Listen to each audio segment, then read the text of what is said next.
Borsalino a trouvé une solution au dilemme moral de servir une institution corrompue. C'est faux. Il a trouvé une solution... Non mais de qui se moque-t-on? Non mais... C'est complètement fou. Non. Borsalino a trouvé une solution au dilemme moral de servir... Il a trouvé une solution au dilemme moral de combattre pour le diable.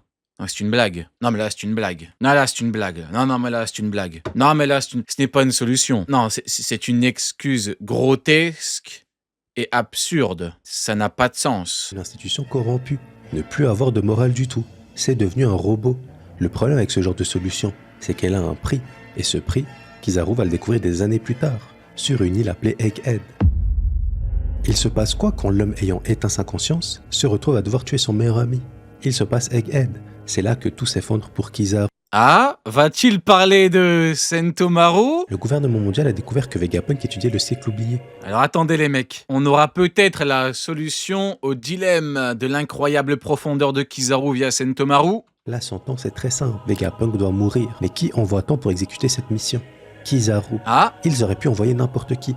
Mais non, ils envoient précisément l'homme qui est le plus proche de Vegapunk. Pourquoi? Parce qu'ils savent que Kizaru obéira quand même.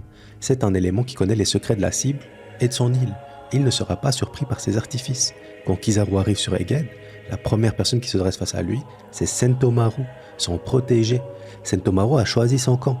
Il protégera Vegapunk, son ami, même si ça veut dire affronter Kizaru. Vous imaginez la scène? Ils sont très proches. Mais ici, ils sont ennemis. Kizaru gagne. ah là t'as occulté un truc là. Évidemment, la différence de puissance est trop grande. Là t'as occulté un truc là. Là t'as occulté le moment où Saturne lui dit tu peux le contourner. Là je suis désolé. Là c'est digne de la manipulation du GM. Puis vient le combat contre Luffy, 2 ans après Sabaody. Ah ouais. Là t'as zappé un truc là. Là t'as zappé un petit passage là. Hein. Je me permets de te le dire. Hein. Les voilà face à face à nouveau. Mais cette fois, Luffy est un empereur. Genre là, pour lui, Sentomaru est le traître. Ouais, bah écoute, que veux-tu, hein? Que veux-tu? C'est dommage. C'est dommage. Il peut tenir tête à Kizaru. Mais pendant ce combat, Kizaru va dire quelque chose de révélateur. Il dit qu'il ne veut pas tuer Vegapunk. Rien que ça, c'est important. On parle de l'homme qui n'exprime rien. Ici, Ouais, il ne veut pas, mais il va le faire. c'est la première fois qu'on l'entend exprimer quelque chose qui ressemble à un sentiment. Mais il continue quand même, parce que ce sont les ordres. Il le dit. Vegapunk doit être éliminé. Au nom de quoi? Au nom de qui? Telle est la question. C'est le combat interne qu'il vit. Il ne veut pas le faire, mais il doit le faire. C'est la tragédie de Kizaru. C'est ici que le génie d'Oda va frapper, parce que face au choix entre sa conscience Waouh, quelle tragédie, hein. J'en pleurais presque. et son devoir, Kizaru va trouver la force de faire les deux. Écoutez bien, le devoir, c'est quand Kizaru tue Vegapunk, son meilleur ami, l'homme avec qui il a passé des décennies. Il finit par le tuer. Waouh. Waouh. Waouh. Ah oui, mais non, suis-je bête? C'est quand il l'a cautérisé. Oui, là, vous voyez pas? Il est en train de le cautériser, là. Vous voyez? Hop. Regardez le visage de cet homme qui est en train de se faire cautériser. Ce qu'il faut comprendre ici, c'est que Kizaru ne pouvait pas faire autrement. C'était sa mission. Comment ça, il pouvait pas faire autrement? Comment ça, il pouvait pas faire autrement? C'est quoi l'objectif de Fujitora en tant qu'amiral? Empêcher les esclaves de partir. Qu'est-ce que Fujitora a fait? Il a combattu Aramaki pour que les esclaves partent. Il pouvait faire autrement. Il pouvait, de fait. Pourquoi il pouvait? Parce que quand Luffy lui en met une, reste à terre. Pourquoi tu continues? Pourquoi tu continues? Il t'en a mis une. T'as l'excuse parfaite. Il t'en a mis une, tu restes à terre. Vous savez quoi? Il a même pas fait mal. Allez, soyons fous, soyons cons. Allez, rentrons dans la connerie, dans l'absurdité de cette connerie. Il lui a même pas fait mal. Reste à terre. Oh là là, désolé, Saturne-sama. Désolé, Sugar Daddy, mais là, j'en peux plus, je suis KO. Reste à terre. Fais le mort. Pourquoi tu te relèves? Parce que t'es un enculé. Il a C'est passé tout. toute sa vie à obéir et ne rien questionner, ne pas aller au bout. Tes mains, ils combattent pourquoi? Tes mains, ils combattent pourquoi? Ah, mais de qui se moque-t-on au bout d'un moment? Ici signifierait que tous ses choix passés étaient mauvais. C'est bien trop lourd à porter. On parle de remettre en question sa vie entière. Mais il choisit aussi sa conscience. Quand Mais il a 8000 ans, bordel, il a 8000 ans. Ça y est, au bout d'un moment, fais tes choix, t'es un grand monsieur. Un grand monsieur, t'es un grand garçon. il nourrit Luffy et lui permet de reprendre son Gear 5, vous réalisez à quel point il change tout. Parce que si Luffy reste au sol, il meurt. et avec lui, tout le monde présent dans le... Mais c'est à cause de lui. C'est à cause de lui que Luffy était sous Gear 5 et du coup après il y avait un problème au niveau de l'endurance. C'est à cause de lui. Donc tout ça c'est de sa faute. Donc allez, quand bien même on va dire c'est lui qui l'a nourri. Il a fait que au final il a servi à rien en fait. Parce qu'il a remis Luffy comme il était de base avant de le combattre. Donc il a servi à rien à part fumer son neveu, le mettre en slip, fumer Vegapunk et tenter de fumer Bonnie et Kuma. Il a servi à rien, c'est un zéro pointé, c'est une merde totalement inutile. Point, c'est tout. des alliés. Oui, Kizaru sait mieux que personne que Vegapunk possède des satellites, mieux que ça, des alliés qui pourraient s'échapper et continuer son œuvre. Alors oui, Vegapunk est mort, mais grâce à Kizaru, certains satellites, Kuma... Grâce à Kizaru. Grâce à Kizaru. Bonnie et même Sentomaru, ils survivent. Vous vous rendez compte? C'est tellement bien écrit. Je vais pas parler. Le plus beau, c'est comme Kuma a réussi à surpasser sa condition de robot forcé. Vous savez quoi? Il reste 2 minutes, je parle plus. Allez, hop, je coupe mon micro, je parle plus. Allez. Kizaru a réussi à surpasser sa condition de robot voulu pour protéger ses amis. Mais protéger ses amis de quoi? Je voulais pas parler, mais protéger ses amis de quoi? Il a fumé Sentomaru! De grâce! De grâce! S'il te plaît, arrête! S'il te plaît, arrête! J'ai dit que j'allais arrêter de parler, putain, mais j'ai pas pu tenir plus de 3 secondes, arrête! S'il te plaît, arrête! Il a protégé ses amis! Putain! Protéger ses amis! Bordel! Quand Kizaru, il allait fumer... Il allait fumer Bonnie et Kuma. Il a dégainé l'épée ténébrale. Il a dit t'inquiète Bonnie, ça ira vite. T'inquiète, t'inquiète pas, je vais utiliser mon incroyable profondeur. Allez. On termine.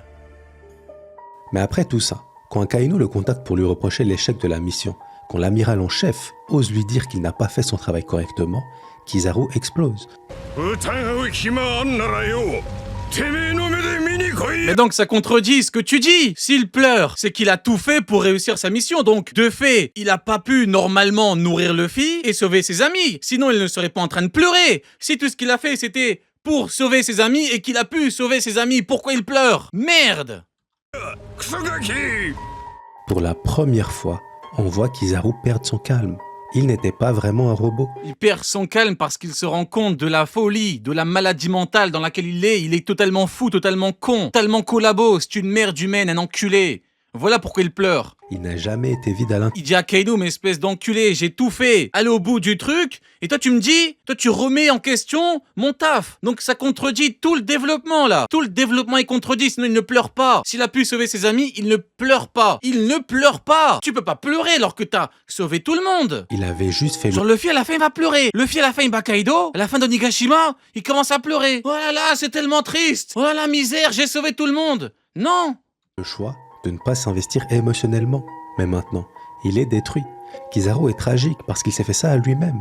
Il a choisi, consciemment. Voilà, il a choisi son camp. Donc faut arrêter d'essayer d'humaniser cet enculé. Borsalino a fait le choix d'éteindre son cœur pour ne pas souffrir. Mais voilà le truc avec les émotions qu'on enterre. Elles ne disparaissent jamais. Au contraire, elles s'accumulent. Elles attendent le jour où quelque chose est fait exploser. Pour Kizaru, ce quelque chose c'était Egghead. Maintenant, il se retrouve avec des années de culpabilité. Parce que même s'il a été au bout de son devoir une fois de plus, la question devient légitime.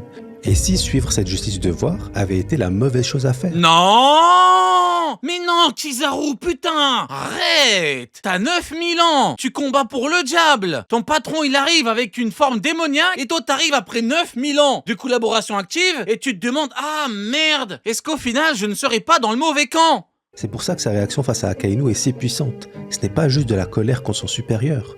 Non, c'est toute une vie de déni qui s'effondre. Il y a une ironie cruelle dans tout ça. Parce que Kizaru est la lumière. Son fruit lui permet de briller plus fort que n'importe qui. Mais intérieurement, il a vécu dans l'obscurité pendant des décennies. Heureusement ou malheureusement ici, je ne sais pas, même la vitesse de la lumière ne suffit pas à échapper à ses émotions.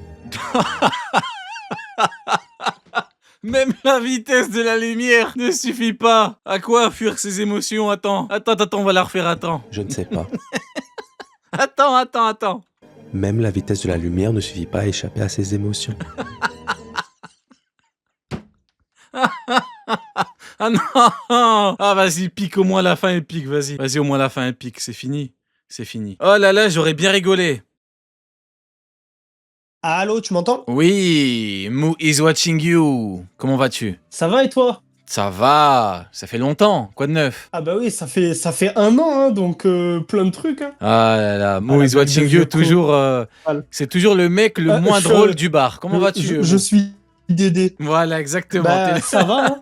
T'es notre Dédé. Bah écoute, ça me fait plaisir Voilà. que tu sois là. Dis-moi, tu vas me régaler un petit peu avec du Ragnir, avec de l'écureuil. Ah, très bien, très bien. Tu veux Ragnir, tu veux de l'écureuil, on va parler. Parce qu'il Parlons de s'agit- l'écureuil. Et il y avait une question qui se posait. Quelle est l'arme la plus solide entre Ragnir et Yoru? Mais maintenant, la question qu'il faut se poser, c'est est-ce que Ragnir et son porteur peuvent-ils combattre? Enfin, non, pardon, Yoru et son porteur peuvent-ils combattre face à Ragnir? Eh oui. Oui, eh ben oui. On est passé Voilà. de quelle Ça- arme est la plus forte à est-ce que l'arme et le porteur ont des chances de gagner contre l'arme? Bon, en 2026, on va être honnête, hein. Non, aucune. Vraiment pas. Ouais, pour toi l'écureuil il fume. Bah en fait, c'est-à-dire que l'écureuil, il a, au-delà du fruit, hein, l'écureuil, il a donné un boost de puissance à Loki. Loki qui fait déjà des clashs de Haki des Rois avec son père. Mihawk à côté, pas de Haki des Rois validé. Euh, Corsair fait des gros combats avec Zoro qui revient de l'ellipse. Non, c'est difficile, hein. C'est difficile. Bah après le fait est que avant le chapitre, on pouvait dire que théoriquement épée noire avant le contre chapitre- marteau. En fait, c'est même pas un débat intéressant si tu veux, mais bon, vas-y, tu peux en parler. Et je vois pas trop l'intérêt, mais tu peux en parler. Mais Voilà, c'est ça. là, le fait est qu'on est rentré dans une nouvelle ère en fait. Là, on parle d'un marteau écureuil qui fume l'épée et l'épéiste. Donc Eh ouais, oui. mais oui. Faut savoir qu'en plus, le pire, c'est que moi, à l'époque, je disais, moi, enfin, j'adore Mihawk, hein, mais justement, c'est parce que je l'adore qu'il faut dire la vérité sur son vrai niveau. Je dis, le porteur est fort, mais sans plus, mais l'épée a du potentiel. C'est-à-dire que si tu donnes cette épée, je sais pas, moi, à Roger ou à Barbe Blanche, là, c'est bien. Mais tu sais, Ragnir, c'est juste mieux. Si tu donnes Ragnir à Barbe Blanche, ça fait quoi si on donne Ragnir à Barbe Blanche Prime? Et ouais, Là, là. et ouais. Voilà, donc j'avais le bon soupçon, mais non en fait. Bon, je vais pas trop détailler sur ce sujet, mais en fait on s'est trompé, hein, les combats Shanks et Mihawk, c'était absolument pas il y a 12 ans. Hein. Enfin, moi je pensais vraiment, mais c'est faux. Ouais, c'est-à-dire? C'est-à-dire que normalement il y a un mec qui s'appelle le Rusher qui maîtrise très bien le sujet et qui devrait venir, mais tout ce que je peux te dire c'est que c'était pas du tout il y a 12 ans. C'était quand? Dis-moi en plus, je t'écoute. En vrai, il vient pas bon. Allez, tu sais quoi? Il te donnera de plus amples infos, mais on est d'accord que dans les vivres cards, il y a la chronologie et ce qui est le plus à droite, c'est avant. Enfin, Ok. en tout cas dans la version japonaise, à droite, tu as before, je sais pas trop combien, et au plus tu vas vers la gauche, au plus tu arrives à before 00. Et donc dans la chronologie de la vivre card de Mihawk, l'exécution de Roger, après t'as le combat Shanks-Mihawk, et après t'as la création des Shichibukai. Donc en gros, en théorie, ça s'est passé juste après. Attends, il combattait il y a 20 ans? C'était il y a- Ouais, alors j'ai pas les éléments pour le prouver. Et le Rusher, s'il vient, mais lui, il a tous les éléments pour le prouver. Bah, Il me appelle-le. l'avait dit, j'ai oublié. Bah appelle-le. Il est où? Il est il est pas connecté là. Bah ramène-le, appelle-le, je sais pas, trouve un moyen de le ramener là. Et frérot, tu peux pas venir me dire quelqu'un peut te prouver que et tu me dis il est pas là. Non, soit tu parles, soit tu vas te faire foutre frérot, mais je veux des infos maintenant. Seba, si tu m'entends, si tu peux invoquer le Rusher. C'est en mode c'est un crapaud dans Naruto. Invoque le Rusher. C'est une respecté. créature démoniaque. Ah bah là c'est le pire cauchemar des promides. Bon bah écoute, si quelqu'un arrive à l'invoquer, telle la créature démoniaque qu'il est, on va pouvoir continuer. Parce que- Sinon, Ouais. vas-y hein. Pas grand chose en vrai, j'avais pas. Putain, mais t'es venu pour rien, mais tu te fous de ma gueule. Non, mais allez, non, vas-y. sinon, mis à allez. part on m'avait juré que Harad avait le niveau des pirates. Attends, bah, vu que t'es là, on est d'accord que Harald a dit maintenant, Ouais. avec ma nouvelle puissance, je pourrais prendre Ragnir, avec le fruit. Et Donc, oui, c'est ça le problème. Harald se met en infériorité vis-à-vis de À Ragnir Loki. et Cureuil. Eh ben ouais. Donc, Putain. si Harald égale Xebec, l'écureuil est plus fort que Xebec. Eh oui, merde. Ok, et donc, Loki, qui a pu le faire, est donc lui-même plus fort que Xebec. Effectivement. Et de donc- ce point de vue-là, c'est logique. Loki plus fort que Xebec combat avec une arme plus forte que Xebec. Il vaut combien de Xebec? Voilà, donc tu peux me dire oui, juste confirme, on est d'accord? Ouf. Ok, Ouais. voilà. Quand est-ce qu'on arrête de se foutre de la gueule des gens? Quand est-ce qu'on arrête de se foutre de la gueule du monde? Pas en 2026 en Moi, tout je vous le cas. demande. Dans la dernière Cross Guild, j'ai voulu nuancer. J'ai parlé Gaban, j'ai parlé Aki, j'ai parlé on va l'affaiblir, j'ai parlé en Xebec, j'ai Ouais. parlé en combat. Ils m'ont vu comme un hater d'Harald alors que j'en ai rien à foutre d'Harald. Et regarde maintenant, Ah, quand le on pose pire, des vraies questions, maintenant on Ouais. se retrouve avec un écureuil qui est beaucoup plus fort que Xebec. On fait comment maintenant? On fait comment? Tu sais, on me dit, Ah, tu sais, on m'a dit quoi? c'est un Quand problème, j'ai dit ça, on m'a dit tu sous-estimes Loki. J'ai dit mais putain de merde, je disais qu'il y avait un mec qui était potentiellement du niveau de Kaido voire plus fort. Ah, Ah oui. Elbaf, Oui, oui. personne parlait de Loki. Tu me dis que je sous-estime Ouais. Loki? Ouais. On est chez les fous ou quoi? Non mais on est chez les fous. Au bout d'un moment, on me dit tu sous-estimes. D'accord, Oui. bah donc assume Loki avec son arme. C'est quoi? C'est Joy Boy qui a fusionné avec Gogeta. Blue.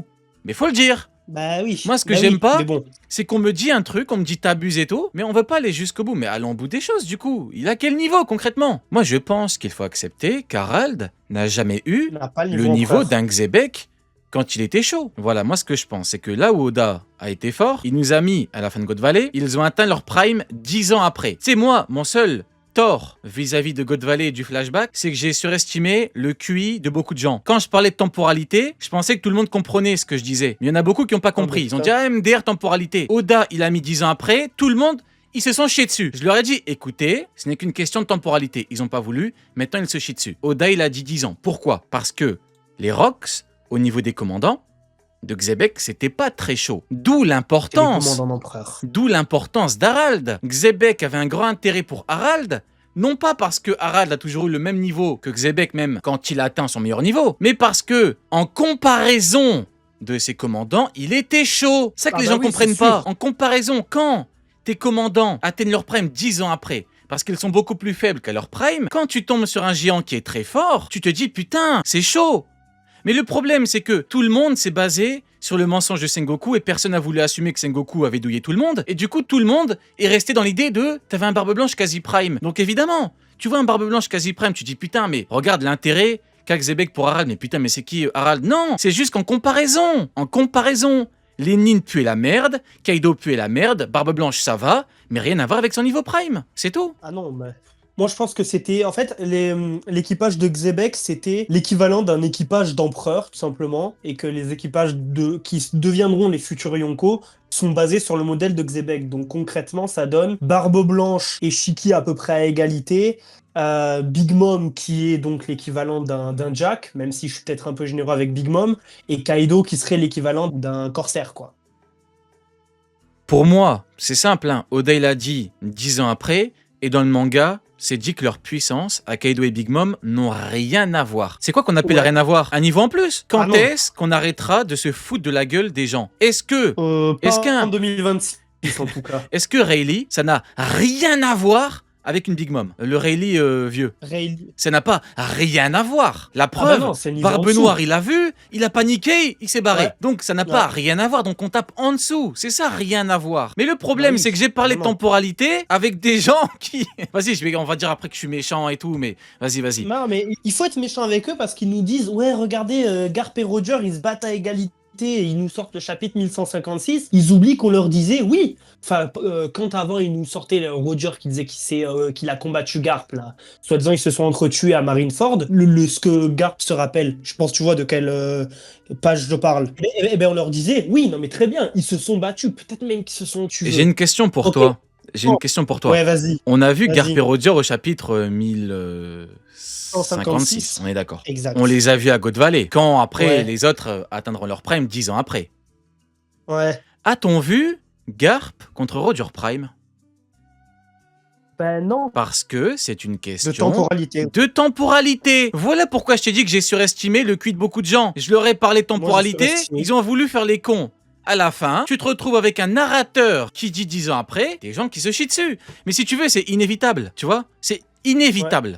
Ah bah oui, je vais commencer à être malveillant. Vas-y, c'est mieux, on change de sujet parce que vas-y, ce soir je suis calme et tout. Vas-y, j'ai pas envie. J'ai pas envie de faire le mec méchant et tout. Vas-y, c'est bon.